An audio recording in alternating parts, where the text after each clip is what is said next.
bagaimana pengalaman dari Pak Jarod mendidik anak-anaknya itu bisa memiliki kecerdasan spiritual yang luar biasa. Ini pertanyaannya kalau misalnya ketika anaknya itu masih usia di bawah 10 tahun gitu, Pak. Jadi masih SD ya, masih umuran SD, itu bagaimana caranya dalam kehidupan sehari-hari menerapkan supaya anak-anak itu memiliki kecerdasan spiritual gitu dari pengalaman Pak Jarod sendiri. Terima kasih.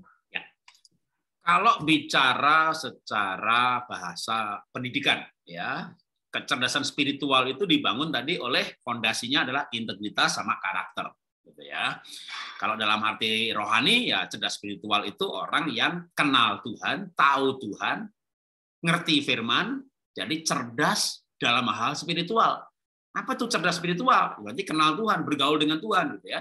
Itu kan secara spiritual.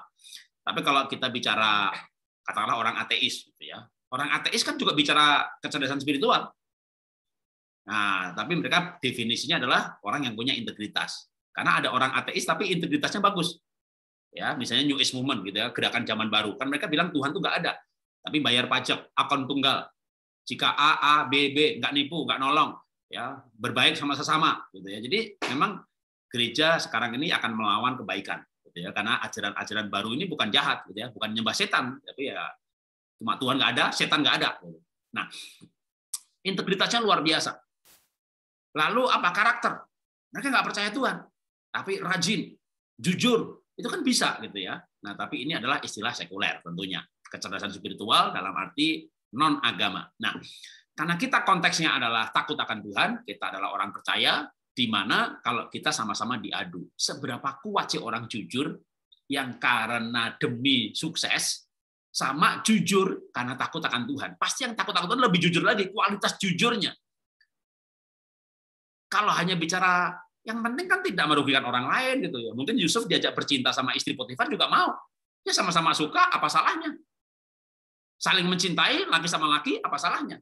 Tapi ketika ditambah takut akan Tuhan, nanti bentuk-bentuk karakternya, integritasnya pasti luar biasa. Makanya gimana sekarang cara mendidik anak supaya dia muncul cerdas spiritual? Ya, nomor satu, saya ulangi lagi, tadi saya katakan bahwa anak itu harus lahir baru. Mengenal Tuhan. Percaya Tuhan, Tuhan ada, Tuhan baik, Tuhan hidup. Sampai dia menerima dengan mulutnya berkata, dan hatinya percaya. Dengan lidah orang mengaku, dan hati orang percaya, orang dibenarkan. Nomor satu itu. Nomor dua, cerdas spiritual itu sebenarnya dibangun juga oleh nilai-nilai. Jadi tadi sebenarnya tuh slide-nya hilang kepotong satu ya. Integritas, karakter, sama nilai. Nah, nilai ini yang akan mempengaruhi perilaku sebenarnya. Jadi gimana sekarang kita didik anak cerdas spiritual? Nilai-nilai. Gampangnya gimana? Misalnya nilai itu gini. Rajinnya, tapi bukan prestasi. Ini nilai. Rajinnya sendiri adalah karakter. Tapi pengertian bahwa rajin, tapi bukan prestasi. Contoh. Waktu anak nilainya 8-9 dipuji, 10 dipuji, 5 digebukin, kita sedang tidak menanam nilai sebenarnya. Fokus pada prestasi. Akhirnya anak supaya nggak digebuki, dia nyontek. Nah, harusnya kita sebagai orang tua, waktu anak nilainya 4, 5, 4, 5. Lalu dia rajin belajar, jadi 5, 6, 5, 6. Ini harus dipuji, kamu hebat, sekarang kamu rajin sekali. Jadi anak, kasih contoh lagi biar gampang. Anak saya pertama, selalu ranking 1. Nomor 2, hampir nggak naik kelas, ranking 1. Dua-duanya beasiswa. Nomor 3, nggak pernah beasiswa. Ya, nilai akademiknya biasa-biasa saja. Maka nilai apa yang saya mau tanamkan? Karena bicara integritas, bicara cerdas spiritual, itu bicara nilai-nilai. Waktu dia belajar 1 jam, 2 jam, malam-malam sampai malam gitu, saya deketin dia, saya puji. Namanya Levin, kamu tuh rajin sekali. Pasti kamu nanti malam besar hebat. Karena hebat, orang hebat tuh orang yang rajin. Dia masih minder dan berkata, tapi aku nggak pernah ranking kayak Kak Nia.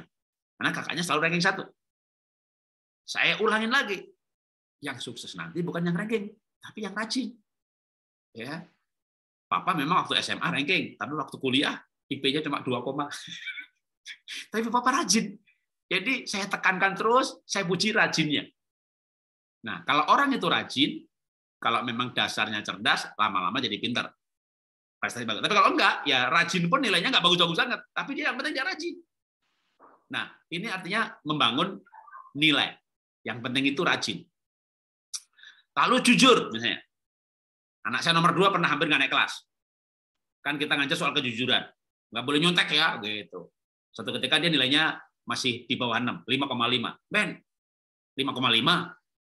Tapi ini 5,5-nya ini kudus, Pak. Anak saya ngerti nilai kudus. Aku nggak nyontek, Pak. Ini kudus ini, Pak. Hebat kan, Pak? Gitu. Ya yang hebat itu 9 tapi nggak nyontek. Ya, tapi kalau 9 nyontek sama 5 nggak nyontek, bagus mana, Pak? Wah, anak pendeta diajari ganti khotbah. Anak saya nanya, nilai 9 nyontek sama 5 nggak nyontek, bagus mana, Pak? Yang bagus itu 9 tapi nggak nyontek. Enggak, Pak. Pilih, Pak. 9 nyontek sama 5 nggak nyontek. Oke, bagus 5 nggak nyontek. Itu dia, Pak. Aku bukan 5 loh, Pak. 5,5. Lebih bagus kan? Oke, bagus, setuju. Ini kita setuju gitu ya, bahwa yang kudus itu lebih penting gitu ya. Tapi Ben, kalau kamu 5,5 kamu nggak naik, Ben. Minimal 6 lah, Ben. Minimal 6 lah gitu ya. Karena dulu anak saya hampir nggak naik kelas, jadi kita punya kasih target itu yang penting naik gitu. Tapi karena nilai itu ditanam, ya nilai itu ditanam, maka dia akan terus melakukannya sehingga prestasinya itu makin lama makin naik.